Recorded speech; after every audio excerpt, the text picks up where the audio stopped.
Hello दोस्तों, welcome to my YouTube channel SB education classes. यह video GK GS series का episode number 4 है। अगर आपने इसके पहले 3 एपिसोड को नहीं देखा है तो उसको आप हमारे चैनल पे जाके देख सकते हैं। तो चलिए हम इस वीडियो को शुरू करते हैं। हमारा पहला सवाल है, भारतीय संविधान के भाग 5 में संघीय न्यायपालिका का उल्लेख है।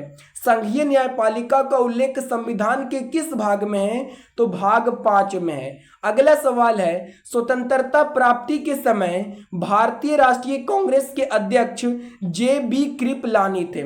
यानी कि जब हमारा भारत स्वतंत्र हुआ तो उस समय भारतीय राष्ट्रीय कांग्रेस के अध्यक्ष कौन थे? तो जे.बी. कृपलानी थे। अगला सवाल है, 1900 के पेरिस ओलंपिक में पहली बार महिलाओं ने भाग लिया था। यानी कि पेरिस ओलंपिक में पहली बार महिलाओं ने कब भाग लिया था? तो 1900 में भाग लिया था। अगला सवाल है, 84वां संविधान संशोधन 2000 द्वारा 3 राज्य छत्तीसगढ़, उत्तरांचल तथा झारखंड का गठन हुआ था। 84वां संशोधन यानी कि 84वां संविधान संशोधन जो कि 2000 ईस्वी में हुआ था, उसके द्वारा 3 राज्य का गठन हुआ था। छत्तीसगढ़, उत्तरांचल तथा झारखंड राज्य का गठन हुआ था 84वां संविधान संशोधन के द्वारा। अगला सवाल है, माई गर्लहुड एक आत्मकथा के लेखक तस्लीमा नसरीन है। माई गर्लहुड आत्मकथा के लेखक कौन है? तो तस्लीमा नसरीन है। अगला सवाल है, राष्ट्रीय आपातकाल के समय लोकसभा का कार्यकाल अधिकतम 1 वर्ष के लिए बढ़ाया जा सकता है। यानी कि जब ऐसी स्थिति आ जाए कि आपातकाल की स्थिति में तो लोकसभा के कार्यकाल को 1 वर्ष तक बढ़ाया जा सकता है। अगला सवाल है, लोकसभा अध्यक्ष और उपाध्यक्ष की अनुपस्थिति में इसकी अध्यक्षता लोकसभा अध्यक्ष द्वारा चुने गए पीठासीन अधिकारियों के पैनल का कोई सदस्य करता है। यानी कि अगर लोकसभा के अध्यक्ष और उपाध्यक्ष दोनों अनुपस्थित रहे किसी कारणवश तो उसकी अध्यक्षता कौन करेगा?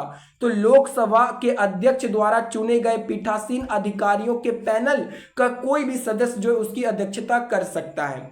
अगला सवाल है, गवर्नर द्वारा जारी किया गया अध्यादेश विधानमंडल द्वारा मंजूर किया जाता है। यानी कि जब गवर्नर द्वारा जो जारी किया गया जो अध्यादेश है ये किसके द्वारा मंजूरी दिया जाएगा इसको? तो विधानमंडल के द्वारा दिया जाएगा। अगला सवाल है, थुम्बा जिसे कहते हैं हम केरल, तो थुम्बा में अंतरिक्ष विज्ञान एवं प्रौद्योगिकी केंद्र की स्थापना 1965 में की गई थी। कब की गई थी? तो 1965 में। अगला सवाल है, राजस्थान वह राज्य है जहां शून्य आधारित बजट को सर्वप्रथम अपनाया गया था। तो शून्य आधारित बजट को सर्वप्रथम कहां अपनाया गया था? राजस्थान राज्य में अपनाया गया था। अगला सवाल है, लक्षद्वीप में मलयालम भाषा बोली जाती है। लक्षद्वीप में कौन सी भाषाएं बोली जाती है? तो मलयालम भाषाएं बोली जाती है। अगला सवाल है, यूरोप में आल्प्स, उत्तरी अमेरिका में रॉकीज, दक्षिण अमेरिका में एंडीज बलित पर्वत के उदाहरण है। बलित पर्वत के कौन कौन उदाहरण है?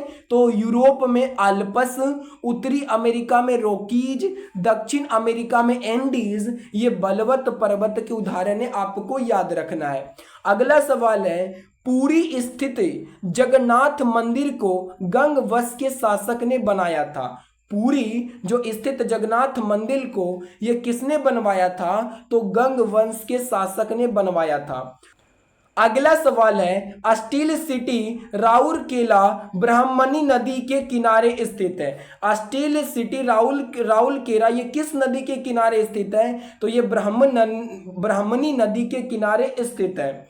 अगला सवाल है, राष्ट्रीय विज्ञान दिवस 28 फरवरी को मनाया जाता है। राष्ट्रीय विज्ञान दिवस कब मनाते हैं? तो 28 फरवरी को मनाते हैं। अगला सवाल है, लाल बाग की स्थापना 18वीं सदी में हैदर अली एवं टीपू सुल्तान ने बंगलोर में किया था। लाल बाग की स्थापना किस सदी में हुआ? तो 18वीं सदी में किया गया था। हैदर अली एवं टीपू सुल्तान ने किया था, बेंगलोर में किया था। अगला सवाल है, भारत में 1882 में स्थानीय स्वशासन की स्थापना लॉर्ड रिपन ने किया था। भारत में जो है 1882 में स्थानीय स्वशासन की स्थापना किसने किया था? लॉर्ड रिपन ने किया था। अगला सवाल है, राष्ट्रपति को पद की शपथ भारत के मुख्य न्यायाधीश दिलाते हैं। राष्ट्रपति जो अपने पद की शपथ लेते हैं इसको कौन दिलाता है? तो मुख्य न्यायाधीश दिलाता है। राष्ट्रपति को शपथ दिलाने का अधिकार होता है मुख्य न्यायाधीश का। अगला सवाल है, लोकसभा सदस्य 60 दिनों तक बिना सदन की अनुमति के सदन की बैठक से अनुपस्थित रहता है। यानी कि जो लोकसभा के सदस्य जो है वो 60 दिनों तक बिना सदन की अनुमति के सदन की बैठकों से अनुपस्थित रह सकता है, तो उसे अयोग्य ठहराया जाएगा। अगर वो रहता है, अनुपस्थित रहता है बिना सदन की अनुमति के, तो उसे अयोग्य ठहराया जाएगा। अगला सवाल है, जयपुर संगमरमर के लिए प्रसिद्ध है। तो संगमरमर के लिए कौन सा राज्य प्रसिद्ध है? जयपुर प्रसिद्ध है, याद रखना है आपको। अगला सवाल है, ओलंपिक खेलों के झंडे में नीला रंग का चक्र यूरोप, पीला चक्र एशिया, लाल चक्र अमेरिका, काला चक्र अफ्रीका और हरा चक्र ऑस्ट्रेलिया महाद्वीप का प्रतिनिधित्व करता है। यानी कि जो ओलंपिक खेल में जो झंडा होता है उसमें नीला रंग का चक्र जो है वो यूरोप को प्रदर्शित करता है, पीला चक्र एशिया का प्रतिनिधित्व करता है और लाल चक्र अमेरिका का, काला चक्र अफ्रीका का और हरा चक्र ऑस्ट्रेलिया महाद्वीप का प्रतिनिधित्व करता है। आपको याद रखना है। अगला सवाल है, कोलेजन रेशा सफेद होता है। कोलेजन रेशा ये किस कलर का होता है? तो ये सफेद होता है। अगला सवाल है, सैन वंश का संस्थापक समांता सैन थे जिनकी राजधानी लखनौती थी। यानी कि सैन वंश का संस्थापक कौन था? तो सामंत सैन थे जिनकी राजधानी लखनौती थी। अगला सवाल है, अकबर का जन्म 15 अक्टूबर 1542 को अमरकोट में हुआ था। अकबर का जन्म कब हुआ था? 15 अक्टूबर 1542 को अमरकोट में हुआ था। अकबर का जन्म कहाँ हुआ? अमरकोट में हुआ था। अगला सवाल है, रविंद्रनाथ टैगोर द्वारा रचित जन गण मन को राष्ट्रगान के रूप में 24 जनवरी 1950 को अपनाया गया। जो हम जन गण मन ये गाते हैं इसको रविंद्रनाथ टैगोर ने लिखा था और इसको राष्ट्रगान के रूप में कब अपनाया गया था? तो 24 जनवरी 1950 को जन गण मन को भारत ने राष्ट्रगान के रूप में अपनाया। अगला सवाल है, राष्ट्रगान सर्वप्रथम 27 दिसंबर 1911 को भारतीय राष्ट्रीय कांग्रेस के कोलकाता अधिवेशन में गाया गया। राष्ट्रगान को सबसे पहले कब गाया गया? तो 27 दिसंबर 1911 को गाया गया था राष्ट्रगान को सबसे पहले कोलकाता अधिवेशन में। अगला सवाल है, भारतीय राष्ट्रीय कांग्रेस के प्रथम मुस्लिम अध्यक्ष बदरुद्दीन तयावजी थे जो कांग्रेस के तीसरे अधिवेशन 1887 में अध्यक्ष बनाए गए थे। अगला सवाल है इसका, मेहरौली में स्थित लोह स्तंभ को चंद्रगुप्त द्वितीय ने बनवाया था। मेहरौली जिसे हम दिल्ली के नाम से जानते हैं उसमें जो लोह स्तंभ है उसको किसने बनवाया था? चंद्रगुप्त द्वितीय ने बनवाया था। अगला सवाल है, बर्निहाल जम्मू कश्मीर के पीर पंजाल में स्थित दर्रा है। बर्निहाल ये कहाँ स्थित है? जम्मू कश्मीर के पीर पंजाल में स्थित है। अगला सवाल है हमारा, संविधान के भाग 9 में पंचायतों का उल्लेख है। पंचायतों का उल्लेख संविधान के किस भाग में है? तो 9 में है। अगला सवाल है, काकोरी कांड में स्वतंत्रता सेनानी राम प्रसाद बिस्मल को गोरखपुर जेल में फांसी दी गई थी। काकोरी कांड में जो स्वतंत्रता सेनानी थे राम प्रसाद बिस्मल को गोरखपुर जेल में फांसी दी गई थी। किस जेल में? गोरखपुर जेल में। अगला सवाल है, खरीफ की फसल दक्षिणी पश्चिमी मानसून के प्रारंभ में होने पर बोई जाती है। खरीफ फसल जो है इसे दक्षिणी पश्चिमी क्षेत्र में मानसून के प्रारंभ होने पर बोई जाती है, यानी कि मानसून में बोई जाती है। और खरीफ फसल यानी कि जिसे हम वर्षा में बोते हैं, जैसे धान हो गया, कपास हो गया, ये सबको वर्षा में बोया जाता है, तो इसी को कहते हैं खरीफ फसल कहते हैं। अगला सवाल है, किसी राज्य में राष्ट्रपति शासन तब लागू किया जाता है जब राज्य का शासन संविधान के अनुसार ना चलाया जा सके। यानी कि किसी राज्य में राष्ट्रपति शासन कब लागू होता है? तो जब राज्य का शासन जो है संविधान के अनुसार नहीं चलता है तब राष्ट्रपति का शासन लागू किया जाता है। अगला सवाल है, स्वतंत्र भारत की पहली औद्योगिक नीति 6 अप्रैल 1948 को घोषित की गई थी। स्वतंत्र भारत की पहली औद्योगिक नीति कब घोषित की गई थी? तो 6 अप्रैल 1948 को घोषित की गई थी।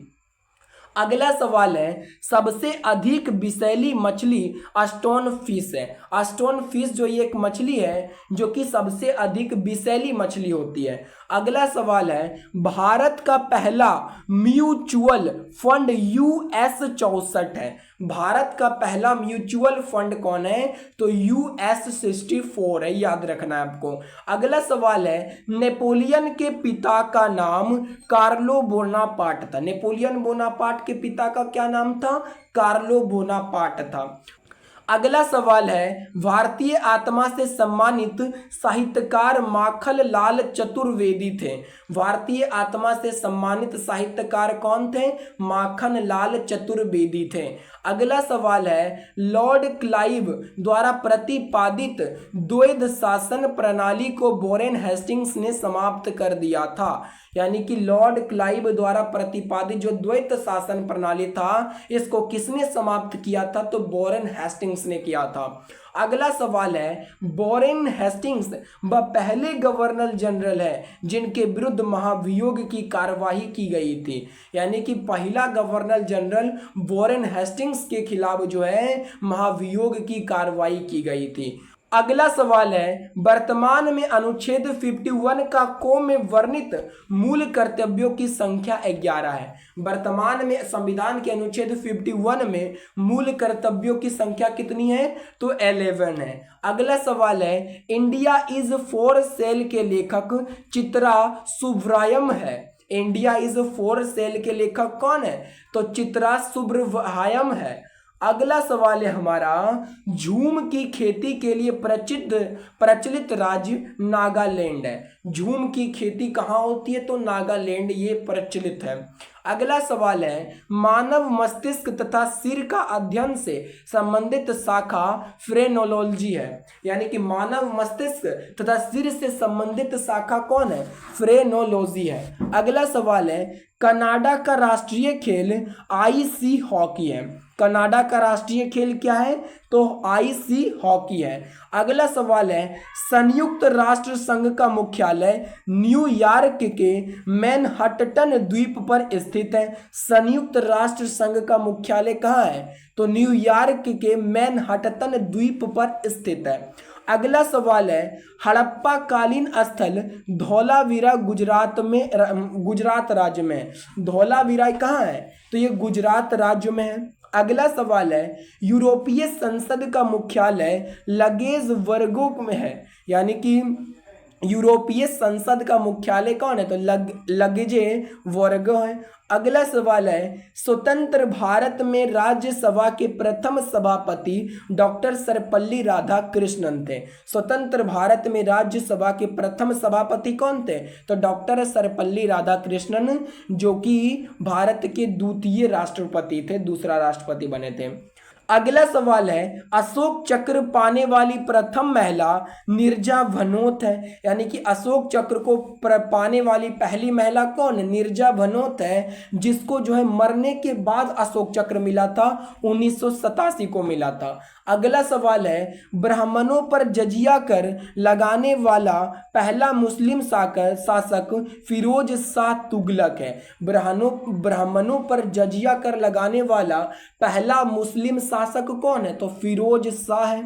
अगला सवाल है, शहीद ए आजम के नाम से सरदार भगत सिंह जाने जाते हैं। भगत सिंह को शहीद ए आजम के नाम से भी जाना जाता है। तो आपसे पूछा जाएगा कि शहीद ए आजम के नाम से किन्हें जाना जाता है? तो भगत सिंह को जाना जाता है। अगला सवाल है, बोर्नियो द्वीप प्रशांत महासागर में स्थित है। बोर्नियो द्वीप ये कहाँ स्थित है? तो ये प्रशांत महासागर में स्थित है। अगला सवाल है, थुम्बा रॉकेट परीक्षण केंद्र की स्थापना 1962 में की गई थी। थुम्बा रॉकेट परीक्षण केंद्र की स्थापना कब की गई थी? तो 1962 में किया गया था। अगला सवाल है, लक्षद्वीप समूह का सबसे बड़ा द्वीप आंड्रोट है। लक्षद्वीप समूह का सबसे बड़ा द्वीप कौन है? आंड्रोट है। अगला सवाल है, पब्बन द्वीप भारत और श्रीलंका के मध्य मन्नार खाड़ी में स्थित है।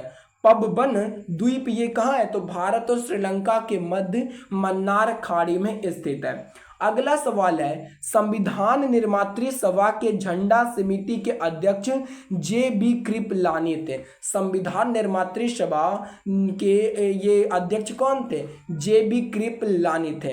अगला सवाल है, संविधान में आपात प्रबंध का प्रावधान जर्मनी के संविधान से लिया गया था। संविधान में आपात प्रबंध का प्रावधान ये किस देश से लिया गया? तो ये जर्मनी के संविधान से लिया गया। अगला सवाल है, 36वां संविधान संशोधन के अंतर्गत सिक्किम को पूर्ण राज्य का दर्जा प्रदान किया गया था। सिक्किम पहले भारत का राज्य नहीं था, लेकिन उसको 36वां संविधान संशोधन के द्वारा सिक्किम को भारत का पूर्ण राज्य का दर्जा मिल गया। अगला सवाल है, भारतीय राष्ट्रीय कांग्रेस के प्रथम अध्यक्ष बायोमेश चंद्र बनर्जी थे। भारतीय राष्ट्रीय कांग्रेस के प्रथम अध्यक्ष कौन थे? बायोमेश चंद्र बनर्जी थे। अगला सवाल है, रावत भाटा परमाणु संयंत्र राजस्थान में स्थित है। रावत भाटा परमाणु संयंत्र ये कहाँ है? तो ये राजस्थान में स्थित है। अगला सवाल है, अनुच्छेद 24 के तहत बाल श्रम का निषेध किया गया। अनुच्छेद 24 के तहत जो है बाल श्रम का निषेध किया गया। अनुच्छेद 24 में बोला गया कि अगर कोई बच्चा जो है 14 साल से कम उम्र का है तो आप उसको कोई खतरनाक काम में नहीं लगा सकते, उसको फैक्ट्री में नहीं रख सकते। अगला सवाल है, संयुक्त राष्ट्र महासभा का पहला नियमित अधिवेशन सैन फ्रांसिस्को में हुआ था। संयुक्त राष्ट्र महासभा का पहला नियमित अधिवेशन कहाँ हुआ था? तो सैन फ्रांसिस्को में हुआ था। तो ये था एपिसोड नंबर 4। अगर आपको ये वीडियो अच्छा लगा है तो वीडियो को लाइक और अपने दोस्तों में भी इसे जरूर शेयर करें। धन्यवाद।